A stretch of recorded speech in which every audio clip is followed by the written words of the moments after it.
Hi అండి. మీకు తెలుసా అఖండలం గురించి? మన ఇంట్లో ఏదైనా ఫినాన్షియల్ పరంగా కానీ, ఇంట్లో ఏదైనా నెగెటివ్ వైబ్స్ ఉన్నా, మనకు హెల్త్ పరంగా అనిపించిన మొదటి ఆ ఎఫెక్ట్ అనేది మన ఇంట్లో ఉండే తులసి మొక్క మీద వాటి ప్రభావం ఉంటుంది.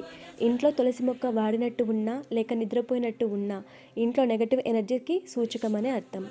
అలాంటి టైంలో అంటే ఎక్కువగా అమావాస్యకి, పౌర్ణమికి ఇలా జరిగే అవకాశం ఉండడం వల్ల నేనైతే అఖండలని పెట్టుకుంటానండి. దీని ద్వారా కొంతవరకు మంచి జరుగుతుంది. నాకు అలాంటి పరిస్థితి ఎదురైనప్పుడు మట్టి ప్రమిదలోకి పసుపు కుంకుమ బొట్టు పెట్టి అఖండలం పెట్టే చోట బియ్యం పోసి ప్రమిద ఉంచి ఒక రోజు కానీ 3 రోజులు కానీ పెట్టుకుంటాను. దీని ద్వారా కొంత ప్రశాంతత చేకూరుతుంది. దాంతోపాటు ఇవాళ గోమూత్రం కూడా నాకు ఇంటి దగ్గరికి వచ్చింది.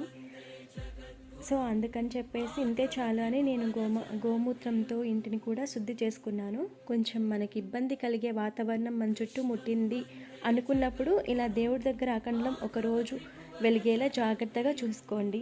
ప్రతిఫలం మీకే తెలుస్తుంది. దేవుడికి మించింది ఈ సృష్టిలో కృష్ణం వందే జగద్గురుం మాధవ త్రిభువన జన